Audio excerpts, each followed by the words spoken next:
Hello दोस्तों, आप सब कैसे हो। उम्मीद है कि आप सभी अच्छे होंगे।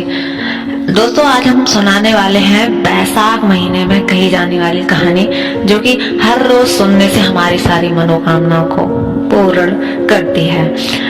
तो यह है बांदरी की कहानी।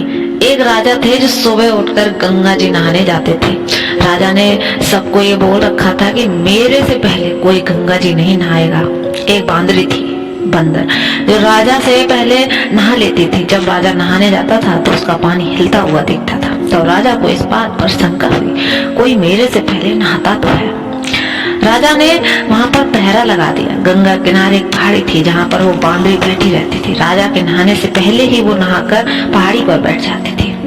ऐसे ही नहाते नहाते पूरा बैसाख का महीना बीत गया। एक दिन उस बांदरी ने नहाते हुए सिपाहियों को देख लिया और पकड़कर राजा के पास ले गए। राजा का यह प्रण था कि अगर कोई औरत मेरे से पहले नहाएगी तो उसने विवाह कर लूंगा। राजा ने बांदरी से विवाह कर लिया। बैसाख नहाने के पुण्य से बांदरी के गर्भ लग गया। पूरा 9 महीना हो गया। तब बांदरी ने राजा से पूछा कि जब मेरे बच्चा होने का समय आएगा तो मैं क्या करूंगी। तब राजा ने महल में ताली बनवा दी और बोला कि जब तुम्हारे दर्द उठे तो इस ताली को बजा देना, फिर मैं आकर बंदोबस्त कर दूंगा। राजा के और भी रानियां थी जिसके बच्चा नहीं था। बांदरी के बच्चा होने वाला ही था। ये बात उसको जला रही थी। टाली बंधी हुई देखकर उन्होंने पूछा कि ये टाली क्यों बांध रखी। तब बांदरी ने बोला कि जब मेरा बच्चा होने वाला होगा तब राजा को बुलाने के लिए ये टाली बंध रही है। तब रानियां बोली कि एक बार टाली बजा करते दिखाओ, राजा आते हैं कि नहीं। बांदरी ने टाली बजा दी और राजा आ गए। जब राजा ने आकर पूछा कि टाली क्यों बजाई तो बांदरी बोली कि रानियों ने मुझसे कहा कि एक बार टाली बजा करके दिखाओ, राजा जी आते हैं या नहीं। तब राजा ने बोला कि दोबारा ऐसा मत बजाना। थोड़े दिन बाद जब बांदरी के बच्चा होने वाला था तो बांदरी ने खूब टाली बजाई पर राजा नहीं आए। तब बांदरी ने रानियों से पूछा कि अब क्या होगा, मैं बच्चे को जन्म कैसे दूंगी। तब रानियों ने बांदरी से कहा कि आंखों पर तो पट्टी बांध ले और नीचे मुंह कर ले।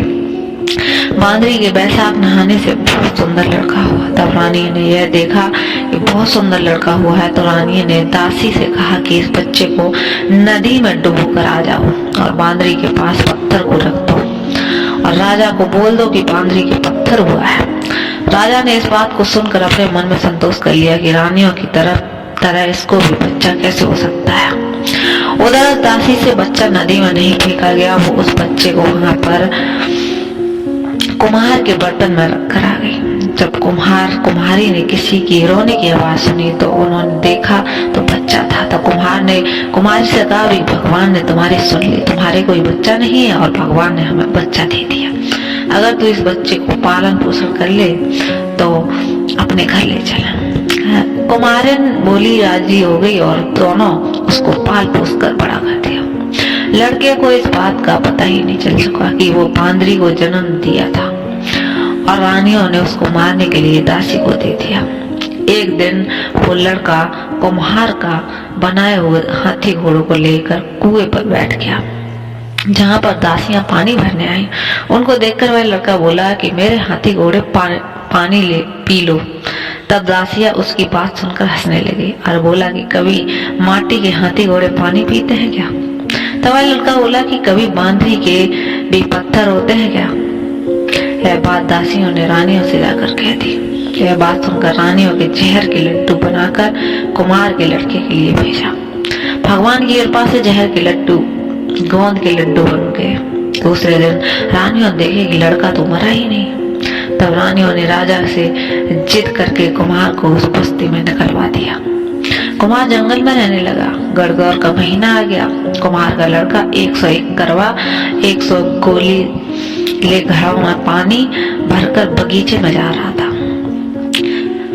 राजा के साहूकारों की लड़कियां गड़गौर पूजने के लिए मिट्टी ले जाने के लिए आई। वहां पर पहले तो उन्होंने खूब खेला कूदा। जब उनको प्यास लगी तो उस लड़के के पास पानी पीने के लिए आई। तब वो लड़का बोला कि मेरे पास गोली है, उसको तुम खाती जाओ और मेरे चारों तरफ फिरती जाओ, जब तुम वो पानी पिलाऊंगा। इस बात से उनमें से कई लड़कियां पहले तो राजी हुई पर प्यास मिटाने के लिए मान गई। फिर फिर वो लड़का अपने सामने आग जलाकर बैठ गया और उनको गोली खिलाता गया और अपने चारों तरफ चक्कर लगवाता गया। ऐसा करने से लड़कियों के गर्भ लग गया। जब ये बात उन लड़कियों के माता पिता को पता चली तो उन्होंने उन लड़कियों से पूछा कि ऐसा कैसे हुआ। उन्होंने सारी बात बता दी। उनके माता पिता उस कुम्हार के पास गए और बोले, तुम्हारे लड़के ने हमारी लड़कियों से फेरे लेकर शादी कर ली है। तो बोले कि इन लड़कियों को अब तुम अपने पास रखो। कुम्हार बोला कि इतनी सारी लड़कियों का मैं कैसे पालन पोषण करूंगा। तब उनके माता पिता ने उन लड़कियों को बहुत धन दौलत देकर विदा किया। थोड़े दिन बाद कुम्हार के 101 पोता हो गए। कुम्हार बोला कि हम पूरी नगरी को जिमाएंगे। तब सब लोग कुम्हार के जिमने के लिए आए। राजा रानियां सब आए, केवल बांदरी को छोड़कर सब आए। जब लड़के ने यह देखा कि बांदरी नहीं आई तब उसने राजा के पास जाकर बांदरी को लाने के लिए न्योता भिजवाया। बांदरी आई, उसको सोने की चौकी पर बैठाकर सभा में बैठा दिया और लड़की ने अपनी बहुओं को बता दिया कि यह मेरी जन्म की माता है। तो सारी बहुओं ने उसके सोने के सिक्के देते हुए उसके पैर छुए। बांदरी के पोते गोदी में देता गया और बांदरी से आशीर्वाद दिलाता गया। राजा को ये बात समझ में नहीं आई कि यह लड़का बांदरी की इतनी खातिरदारी क्यों कर रहा है। रानियों ने यह बात समझ ली, यह बांदरी का लड़का है। राजा ने सबसे बोला कि मेरा तो अपमान हो गया है, मैं यहाँ से जा रहा हूँ। तब लड़के ने राजा को रोका और बोला कि आप क्यों जा रहे हो। तो राजा ने लड़के से पूछा कि तू बांदरी की इतनी खातिरदारी कर रहा है। तो लड़के ने राजा को सारी बात बता दी कि ये मेरी जन्म की माता है। जो दासी उस लड़के को नदी में बहाने ले गई थी वहां पर ही बैठी थी। वो दासी भी राजा को सारी बात बता देती है।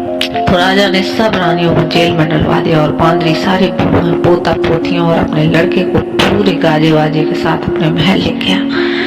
सबको अलग अलग महल बनवा दिया और लड़का राज करने लगा। राजा ने कुम्हार से कहा कि आप दोनों भी मेरे साथ चलो, लेकिन कुम्हार राजी नहीं हुआ। फिर राजा ने कुम्हार को बहुत सारा धन दौलत दे दिया। तब सभी लोग बोलते हैं बैसाख महीने में नहाने से बहुत पुण्य मिलता है। जैसा बांदरी बैसाख नहाई राजा को राज मिला, उसी तरह आपको भी भगवान सुख संपत्ति दे। धन्यवाद। हमारी ऐसी ही कहानी सुनने के लिए हमारे चैनल को सब्सक्राइब अवश्य करें।